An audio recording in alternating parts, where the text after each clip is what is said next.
নমস্কার, আপনাদের সবাইকে স্বাগত আজকের অনুষ্ঠানে। এই যে আমার হাতে যেটা দেখছেন, এই যখন চোখে পড়ছি চশমা, নাকে নামিয়ে আসলে তাকে কি নাকমা বলবে? আচ্ছা ধরুন ঠোঁটে চশমা, ঠোঁটমা বলবে? আসলে আমি কেন এই কথাটা বলছি তার কারণ হচ্ছে অ্যাস্ট্রোলজিকে নানানভাবে বিচার করা হয়। অ্যাস্ট্রোলজি এখন যে যেমন দেখে, অর্থাৎ এটা হচ্ছে নজরের ব্যাপার, দেখার বিষয়, অবজারভেশনের বিষয়। আজকে আমাদের এই অনুষ্ঠানে শ্রীদেবের প্রোগ্রাম আপনারা যারা দেখেছেন তারা জানেন অ্যাস্ট্রোলজির আমাদের যে বিচারটা হয়, অর্থাৎ এখানে বসে যে বিচারটা হয়, সেটা হচ্ছে অ্যাকর্ডিং টু সিচুয়েশনাল অ্যাস্ট্রোলজি, যাকে আমরা বলি, অর্থাৎ বাস্তব প্রেক্ষিত পরিস্থিতি নিয়ে আলোচনা। আগামী দিনে কি হবে তার প্রেডিকশন, অতীতে যেগুলো হয়েছে সেগুলো মিলিয়ে দেখার পালা আপনাদের, দায়িত্বও আপনাদের। তার কারণটা কি? তার কারণ ওই যে বললাম যে চশমাটা চোখে থাকলে চশমা, অনেকে যখন কপাল মাথায় তুলে নেন তখন তো আর এর নাম পাল্টে যায় না, নাকে নামিয়ে নিলে তার নাম পাল্টে যায় না, অ্যাস্ট্রোলজিরও নাম পাল্টায় না। কিন্তু প্রশ্ন হচ্ছে যে আমরা কি নিয়ে আলোচনা করছি, কতটা করছি, এবং এর দায়িত্ব কার বিচার করার? অ্যাস্ট্রোলজারকে বিচার করার দায়িত্ব আমার নয়, চ্যানেলের নয়, অ্যাস্ট্রোলজারের নিজে নয়। আপনাদের দায়িত্ব, আপনারা অ্যাস্ট্রোলজারকে বিচার করুন। তার কারণ আমি মনে করি যে চোখ, কান, এই যে আমাদের যে পাঁচটা ইন্দ্রিয় ঈশ্বর কেন দিয়েছেন, কেন বলুন তো দেখি? এই পাঁচটা যদি ইন্দ্রিয় আমাদের না থাকতো তাহলে আমরা কিছু, আমাদের পৃথিবীতে জন্মগ্রহণ করাটাই বৃথা হতো। এই পাঁচ ইন্দ্রিয়ের কাজ হচ্ছে আমাদের সমাজ ব্যবস্থা, আমাদের পারিপার্শ্বিক, আমাদের উল্টো দিকের মানুষ, আশপাশে যা হচ্ছে তার অনুভব, তার দৃষ্টি, তার গন্ধ, স্বাদ, তার বর্ণ ইত্যাদিকে অবজার্ভ করা। আপনাদের আজকে দায়িত্বশীল হতে হবে অ্যাস্ট্রোলজারকে বোঝার। আজকে শ্রীদেব এসছে, আমার খুব ভালো লাগছে যে সারা বছরের যে নজর, মানে যে দৃষ্টি, বা সামনে এই যে অনেক ঘটনাবহুল বাংলা এখন যাচ্ছে, কোথাও এসআইআর হচ্ছে, কোথাও নির্বাচনের তালিকা বেরোচ্ছে, কোনো এখন তো বহু মানুষের মধ্যে এটা প্রশ্ন, দাদা আমি প্রার্থী হতে পারবো তো? পার্টির অফিসে আলোচনা হচ্ছে, দাদা টিকিটটা পাবো কি? আচ্ছা দল আমাকে সাপোর্ট করবে নাকি আমার নিজের ফান্ড দিয়ে লড়তে হবে? এই আলোচনা হচ্ছে। এসআইআরে আমার এলাকার বেশি নাম কেটে বাদ যাবে না তো? এখন প্রশ্ন হচ্ছে, এই যে একটা টালমাটাল পরিস্থিতি চলছে বিভিন্ন জায়গায়, অ্যাস্ট্রোলজি এদিকে কি দৃষ্টি আলোক পাত করতে পারে এই বিষয়ে? কারণ একটা নির্বাচন বা এই যে কে প্রার্থী হতে পারবে বা পারবে না, বা তাদের ভাগ্য কি হবে বা হবে না, এরপরে তো প্রশ্ন থাকবে দাদা আমি জিততে পারবো কি পারবো না, ইত্যাদি বিষয়। এগুলো নিয়ে আমরা যেমন আলোচনা করব, সেই সঙ্গে সঙ্গে আগামী পুরো বছরের একটা চালচিত্র আপনাদের সামনে আজকে বাস্তব ভিত্তিতে তুলে ধরার দায়িত্ব হচ্ছে শ্রীদেবাচার্যের। উনি দায়িত্ব কাঁধে তুলে নিয়েছেন, ঠিক যেমনভাবে উনি সুদূর নৈহাটি থেকে এই অবধি দায়িত্ব নিয়ে এসে পৌঁছেছেন। একটু দেরি হলেও স্বাগত জানাবো শ্রীদেবকে আজকের অনুষ্ঠানে। সবাইকে নমস্কার। স্পেশালি এই বর্ষফল যেটা নিয়ে আলোচনা, আমার মনে হয় যে প্রত্যেকটা মানুষের যে ডেট অফ বার্থ টাইম নেওয়ার পরে না, এই বছরটা কেমন যাবে এবং মান্থ ওয়াইজ কেমন যাবে তার একটা ডিটেলস প্রেক্ষাপট আমাদের, যেমন আমরা হরোস্কোপ দেখতে পাই ঠিক সেরকমই একটা জিনিস সেটা হাতের মধ্যে পাওয়া যেতে পারে। এটা যার যার নিজস্ব, এটা এরকম নয় রাশিফল গড়ে পড়তায় একরকম বলে দেওয়া হলো, দেখা গেল 80% মিললো, 20% মিললো না, দেখা গেলো 20% যে রাশির মধ্যে ছিল তার আগে বা পিছনের রাশির সাথে খানিকটা মিল থাকার জন্য অতটা তার সাথে যায়নি। এটা গেল একটা পার্ট। দ্বিতীয় পার্ট হচ্ছে বার্ষিক ফল, কিন্তু এরকমটা নয়। বার্ষিক ফল আপনার যা আছে সেই অনুযায়ী তৈরি হবে এবং কখন কি হতে পারে সেই অনুযায়ী পুরো মান্থ ওয়াইজ একটা বিচার করে দেওয়া হয়। কখন সাবধান থাকতে হবে, কখন আপনার কিছু ক্রয় করতে পারবেন, বাড়ি গাড়ি কোনো কিছু, কখন বিবাহের জায়গার জন্য আপনাকে তৈরি হওয়া উচিত, তো প্রতিটা জায়গায় এক বছরের মধ্যে ডিটেলসটা দিয়ে দেওয়া থাকে। এবার ব্যাপারটা হচ্ছে যে যাদের জন্ম সময় নেই তাদের ক্ষেত্রে বার্ষিক ফলটা পাওয়া একটু টাফ। এবং আমি যদি 10 বা দেশের ভিত্তিতে বলি তাহলে সেক্ষেত্রে আগেও আলোচনা করেছি যে এবছর ফেব্রুয়ারির 23 তারিখ পর্যন্ত একটা সংকটময় টাইম। আমি আজকেও আরেকবার বললাম, আজকে হচ্ছে ফেব্রুয়ারি 20 তারিখ, তো ফেব্রুয়ারি 23 তারিখ অবধি একটা ডিস্টারবেন্স তো আছেই আমাদের, কি বলবো, বিশ্ব, রাজ্য, রাজনীতি, দেশ। ফেব্রুয়ারি 30 বলছো? ফেব্রুয়ারি 23 মানে কাল বাদে পরশু, মানে দুদিন পর আর কি। আজকে তো 20 তারিখ, আজকে 20 তারিখ, তার মানে 3 দিন। এর আগেও 23 তারিখই বলেছি, হ্যাঁ এর আগেও 23 তারিখই বলেছি, এখনও 23 তারিখই বলছি। 23 তারিখ অবধি যতটা সাবধান থাকা যায়, যতটা বাইরে বেরোনোর প্রবণতা কম থাকে, বাইরে মানে হচ্ছে কর্মসূত্রে বাইরে যেতে হতেই পারে, তো কিছু কিছু ক্ষেত্রে যেমন ফ্লাইটের ক্ষেত্রে সব ঘুরতে যাওয়া বা শখে আহ্লাদে যাওয়া, এই ব্যাপারগুলো তুমি বলছো একটু কন্ট্রোল করতে। হ্যাঁ, এবং আমার মনে হয় আগস্ট অবধি মোটামুটি একটা টাইম পেয়ে গেলেও, ভালো টাইম পেয়ে গেলেও আগস্টের পর থেকে আবার কোথাও একটু কসাস থাকাটা বেটার, কারণ নভেম্বর অবধি আমরা ভালো কিছু পাবো বলে আমার মনে হয় না। নভেম্বরের টাইমটাতে খুব একটা ডিস্টারবেন্স আমাদেরকে ঘিরে রাখবে। আচ্ছা, মানে এই বছর নভেম্বর বলছো। আগেই বলে রাখলাম আজকের এই অনুষ্ঠানে শ্রীদেবাচার্যের প্রেডিকশন মোটামুটিভাবে মেলে, সবটাই আমরা দেখেছি। তো কাজেই সেখান থেকে খানিকটা সতর্কতা তো দরকারি। আচ্ছা, এবার একটু বলো যে এই রাজনীতিতে যারা ডামাডোলের মধ্যে রয়েছে একদম, বা যে সমস্ত ক্যারেক্টাররা, মানে তুমি চিন্তা করো 294টা হচ্ছে আসন আমাদের। এবার 294টা আসনে প্রত্যেক জায়গায় আমি যদি 5টা করে, মানে 5 জন করে যদি আমি এক একটা দলের ধরি, তাহলে মোটামুটি তোমার প্রায় 20 জন 25 জন করে প্রার্থী এক একটা জায়গায় দাঁড়ায়, এক একটা আসনে 20-25 জন করে, মানে এর অপোনেন্টে তো এখন এই জায়গায় দাঁড়িয়ে এরা ভাগ্য কি করে জানবেন, বা এদের তো একটা জিজ্ঞাসা থাকতে পারে যে আমার কি হবে ভাগ্য। না এদের দেখো জয় টিকা পড়তে পারবো, মানে জয়ের পরে আবির মাখবো, নাকি জিততে পারি কি হারতে পারি এরকম ভাবে আগেই আবির মেখে প্রচার করবো, কি করব? না, প্রথম কথা হচ্ছে যে মাথায় রাখতে হবে যে এই টাইমটা কেমন যাচ্ছে এবং সেই অনুযায়ী আমার কেমন যাচ্ছে। যদি আমি দেখি যে আমার বাবা কোনো কারণে এই মুহূর্তে ইনকাম লেস হয়ে গেছে, উনি ঘরে বসে গেলেন, কর্ম করতে করতে কাজের মধ্যে থাকতে থাকতে ঘরে বসে যায়, তার মানে আমাকে জানতে হবে এটা আমার ক্রাইসিস পিরিয়ড। তো আমাদের দেশের ক্ষেত্রে দেখতে হবে যে টাইমটা যাচ্ছে সেই টাইমটা কেমন। তারপরে তো রাজ্য রাজনীতি আছে, তারপরে হচ্ছে নিজেরটা, সেটা কতটা ম্যাচ করছে। যদি সেক্ষেত্রে 25% ম্যাচ করে, আপনি জানবেন যে জয়ের টিকা আপনার কপালেই আছে। আচ্ছা, আমি এতটা বলছি না যে আপনাকে 50% পড়তে হবে বা 40% পড়তে হবে। তার মানে অ্যাস্ট্রোলজি এটা বিচার করতে পারে, 100% পারে। আচ্ছা, তো এবং রেমেডি হয় এসব ক্ষেত্রে?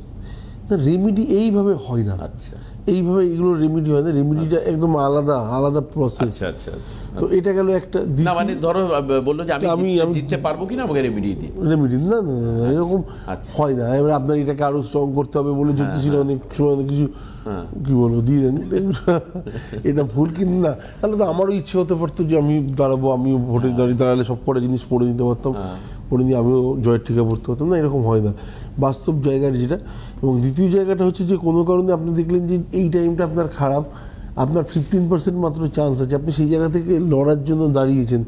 মন খারাপ না করে সবার আগে জানতে হবে যে এই মুহূর্তে কোথায় কোথায় বড় প্রবলেমটা আপনার তৈরি হয়ে রয়েছে। হাতে টাইম প্রচুর থাকবে, ভালো মানুষের কাছে যান যে আপনাকে এই জায়গাটাকে থেকে আপনাকে 25% অবধি নিয়ে আসতে পারে। ব্যাস হয়ে গেল। আপনার আশেপাশে বহু মানুষ আছেন যারা অ্যাস্ট্রোলজির সাথে এবং দীর্ঘদিন প্র্যাকটিস করছেন এবং সততার সাথে করছেন। এইরকম নয় যে ওই দেবাশিসদার কথায় ট্রেনে পোস্টার মেরে ঘুরে বেড়াচ্ছে কাল নেই পরশু নেই, এরকম ব্যাপারটা নয়। একদমই। আচ্ছা, আরেকটা কথা বলি যে যারা আপনারা বুকিং করবেন, টিভির নিচে যাওয়া যে বুকিং বলে যে নাম্বার রয়েছে দেখতে পাচ্ছেন, এই যে নিচে, এই যে সরাসরি কথা বলুন একদম ওপরে, তার নিচে এই যে খয়েরির মধ্যে হলুদ দিয়ে লেখা রয়েছে, এই নাম্বারটাতে ফোন করুন 9051607602, 9339512386। এই নাম্বারে হচ্ছে আপনি ফোন করুন। এই নাম্বারে ফোন করলে আপনার অবশ্যই কল বুকড হবে এবং আপনি চেম্বারে আসুন। ডেফিনেটলি বলছি, শুধুমাত্র আমাদের প্রোগ্রামের যে ইন্টারেস্টিং পার্ট সেগুলো আলোচনা করে শুনলে হবে না, আপনাকে আপনার জীবন সম্পর্কেও ভাবা শুরু করতে হবে। এবার আসি যে আধ্যাত্মিকতার বিষয়ে। আমি ম্যাক্সিমাম টাইমে দেখেছি যারা এই পলিটিশিয়ান বা যারা রাজনীতির খিলাড়ি যাদেরকে বলা হয়, অথবা ইন্ডাস্ট্রিয়ালিস্ট, শিল্পপতি বা ব্যবসায়ী, এরা প্রত্যেকেই, আমি এটা খুব কিন অবজারভেশনে দেখেছি, খুব ক্লোজ অবজারভেশনে দেখেছি, এরা কম বেশি সবাই ঈশ্বর বিশ্বাসী এবং এরা পুজো অর্চনা করে। আমি দেখেছি বড় বড় ইন্ডাস্ট্রিয়ালিস্ট, তারা হাতে আংটি পরে। আমি দেখেছি তাদের নানান রকম রেমেডি রয়েছে। আমি দেখেছি যখন ইসরোর বিজ্ঞানীরা মহাকাশে রকেট উৎক্ষেপণ করছে, তারা পুজো করে পাঠায় রকেটটাকে উৎক্ষেপণ করা। হয়তো সেখানে সেই অর্থে দেখতে গেলে বিজ্ঞানকে যদি জিজ্ঞেস করো ঈশ্বর আছে কিনা, বিজ্ঞানকে উত্তর দেবে আমি জানি না, কিন্তু দেশের টপ নচ বিজ্ঞানীরা এই কাজটা করছেন, আমি সেটা বলছি। ট্রেন উদ্বোধন হচ্ছে, সামনে নারকোল ভেঙে ঈশ্বরের প্রার্থনা করে মালা দিয়ে ট্রেন বড় বড়, সে বন্দে ভারত বলো বা যে কোনো উদ্বোধন হচ্ছে। এই যে ঐশ্বরিকতা বা আধ্যাত্মিকতার প্রতি যে বিশ্বাস, রাজনীতিবিদদের বলো, তারা কপালে তিলক কাটছেন, গলায় মালা পরছেন, এরকম আমরা প্রচুর দেখি। অন্তত ঘরে পুজো করে তারা বেরোন তাদের প্রচার করতে ইত্যাদি করতে, বা মন্দিরে যাচ্ছেন। কতটা এর পেছনে রাজনীতি লুকিয়ে আছে আমি সেটা জিজ্ঞেস করছি না, মন্দির মসজিদের রাজনীতি।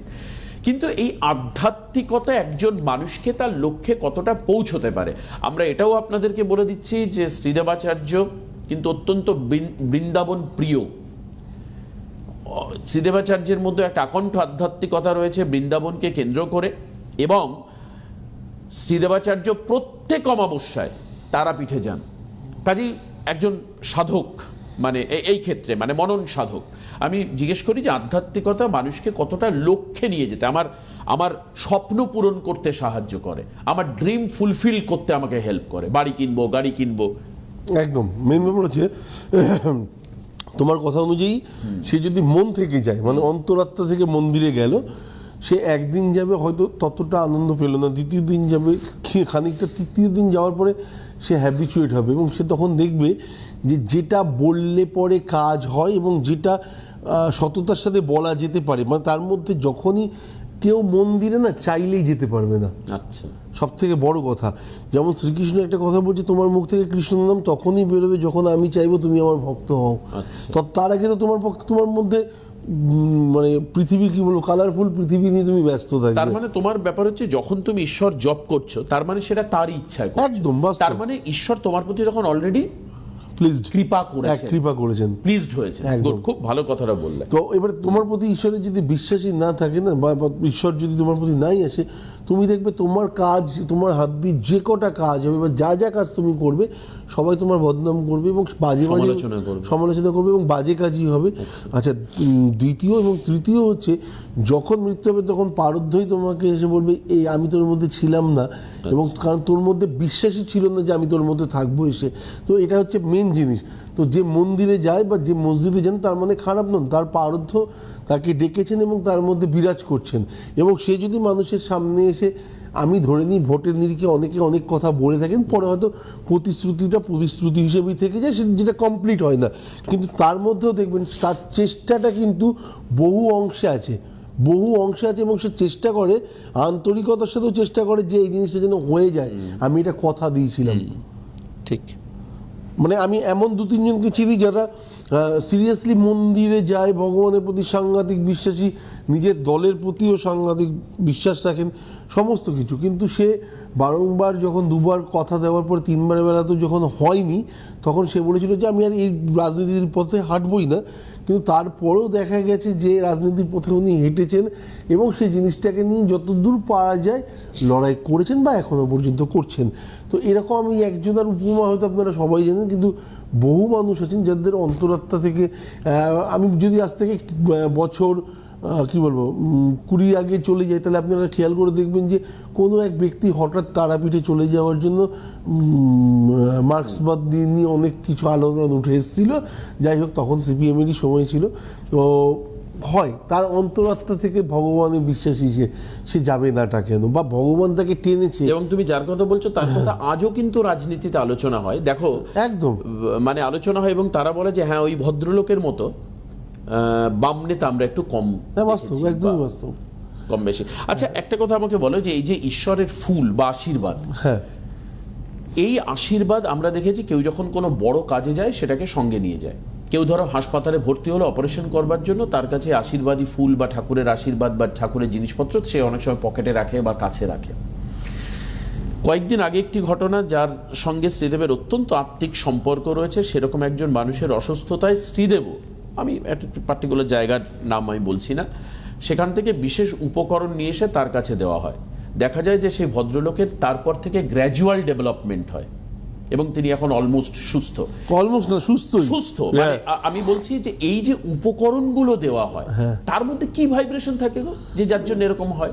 না, আমি আমি আমি আমি এটা নিয়ে ভীষণই অবাক, এবং মানে সেটা জলও হতে পারে, কি জল ছিটিয়ে দেওয়া হতে পারে, হ্যাঁ, মানে যাই হ্যাঁ, আমি একটা কোথাও না কোথাও দেখলাম, দেখার পরে আমারও মনে হলো যে একবার ট্রাই করতে দোষ কি, ভদ্রলোক তো মৃত্যুর সাথে লড়াই করছে, তো ট্রাই করলে তো, হ্যাঁ অবশ্যই সেটা আমার বাড়ির কাছাকাছি ছিল না, আমার বাড়ি থেকে অ্যাটলিস্ট 1500 কিলোমিটার দূর ছিল, তো সেই অবধি পৌঁছানো, সেখান থেকে নিয়ে আসা, কোথাও মনে হলো যে ভগবানই এই পুরো প্রসেসটা আমাকে দিয়ে করিয়েছে, এবং বিশ্বাস ছিল যে এতে হয়তো ঠিক হবে। কিন্তু হ্যাঁ, যখন সেই ভদ্রলোকের অবস্থা খুব খারাপ, যে বন্ধুর অবস্থা আমার খুব খারাপ হয়ে যায় তখন সেখান থেকে প্রায় মৃত্যুর সাথেই তো লড়াই, তুমি 99% জানো, সেখানে মৃত্যুর সাথে লড়াই, এবং সেখান থেকে কোথাও না কোথাও টার্ন, মানে অনেকটাই ইউটার্ন, মানে ইউটার্ন এখন ইউটার্ন, এবং সে দিব্যি চলে ফিরে ঘুরে বেড়াচ্ছে। এবং আমার দৃঢ় বিশ্বাস যে কোথাও না কোথাও আছে কিছু শক্তি আছে। তার মানে এই যে ঈশ্বর এবং আধ্যাত্মিকতা, একে সম্পূর্ণ রিজেক্ট না করে আমি বর্তমান প্রজন্মকে বলবো তোমরা তোমাদের মতন করে বিশ্বাস করো। একদম। তার জন্য ঘরে ঠাকুরের সামনে বসে 1 ঘন্টা পুজো করতে বলছে দেবাশিস আর বেদাচার্য, তা কিন্তু না। আলটিমেট উপবাস কথার অর্থটা যদি জানেন না, তাহলে নির্জলা উপবাস করা ছেড়ে দেবে মানুষ। একদম সেটাই। উপবাস কথার অর্থটা কি? আমি কার সাথে বাস করছি? যার সাথে বাস করছি সে কি চাইছে আমি নির্জলা থাকি?